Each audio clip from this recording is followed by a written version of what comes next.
राजनीति विज्ञान की परिभाषा। तो राजनीति विज्ञान की परिभाषा में इसके पूर्व परंपरागत परिभाषा हो गया था। आज है राजनीति विज्ञान की परिभाषा में व्यवहारवादी दृष्टिकोण या आधुनिक दृष्टिकोण। तो परंपरागत रूप में राजनीति विज्ञान का अध्ययन संस्था तथा इसके राज्य सरकार और अन्य राजनीतिक संस्थाओं के अध्ययन को ही अधिक महत्वपूर्ण समझा जाता था। परंपरागत रूप में राजनीति विज्ञान का अध्ययन संस्थात्मक था, यानी राज्य सरकार और अन्य राजनीतिक संस्थाओं के अध्ययन को ही अधिक महत्वपूर्ण समझा जाता था। किसमें? परंपरागत दृष्टिकोण में। लेकिन द्वितीय महायुद्ध के बाद होता है क्या कि ज्ञान के क्षेत्र में जिन नवीन प्रवृत्तियों का विकास हुआ, द्वितीय महायुद्ध के बाद जो है ज्ञान के क्षेत्र में जिन नवीन प्रवृत्तियों का विकास हुआ, उनके परिणाम स्वरूप राजनीति विज्ञान के अध्ययन में एक नवीन दृष्टिकोण का उदय हुआ। वह निश्चित रूप से अधिक व्यापक और यथार्थवादी है। इन वर्षों में राजनीति विज्ञान के अध्ययन क्षेत्र में जो व्यवहारवादी क्रांति हुई, उसमें इस बात पर बल दिया गया कि राजनीतिक संस्थाओं के साथ ही राजनीति विज्ञान में व्यक्तियों के राजनीतिक व्यवहार का अध्ययन किया जाएगा।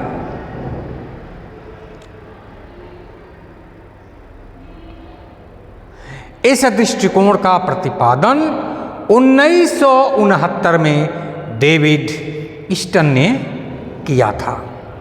चूंकि राजनीतिक व्यवहार अन्य सामाजिक तत्वों जैसे जाति, धर्म, परंपराएं आदि से प्रभावित होती हैं, इसलिए राजनीतिक व्यवहार को प्रभावित करने वाले सभी तत्वों का अध्ययन राजनीतिक विज्ञान है, राजनीतिक विज्ञान में शामिल है। इसको हम क्या कहते हैं? इंटरडिसिप्लिनरी या अंतर अनुशासनात्मक दृष्टिकोण के नाम से इसे हम जानते हैं।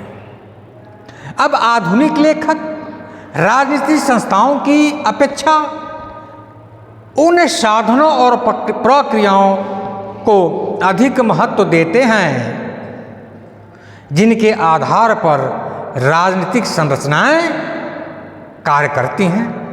इस आधार पर आधुनिक लेखकों में कौन कौन से हैं उसको जान लीजिए। राजनीतिक विज्ञान की परिभाषा जो व्यवहारवादी या आधुनिक लेखक करते हैं उसमें कौन कौन से हैं? कैटलिन, राजनीतिक विज्ञान आधुनिक कैटलिन, और कौन है? Max Weber, Lasswell, Catlin, Max Weber, Lasswell, Max Weber, Lasswell, David Easton, Herman, David Easton,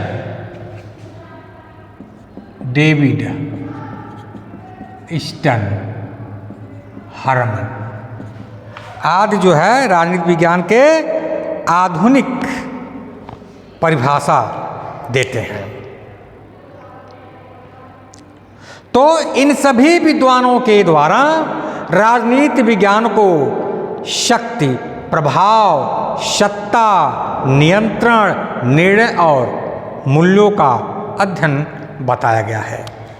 ये जो सभी विद्वान जो है राजनीति विज्ञान को क्या बताए हैं? राजनीति विज्ञान को शक्ति, प्रभाव, शक्ति, प्रभाव और क्या है? सत्ता, नियंत्रण, शक्ति, प्रभाव, सत्ता, नियंत्रण,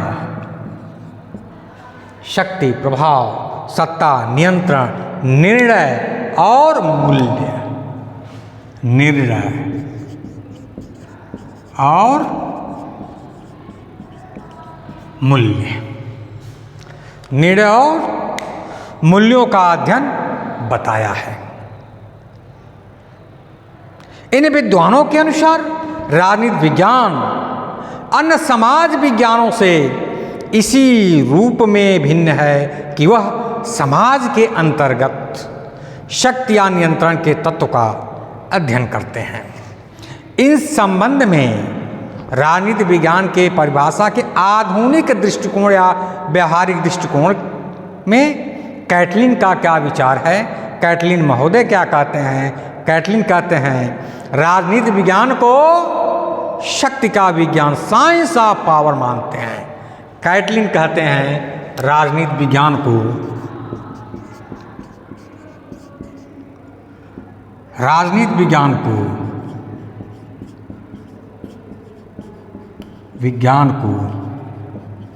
शक्ति का विज्ञान कहते हैं।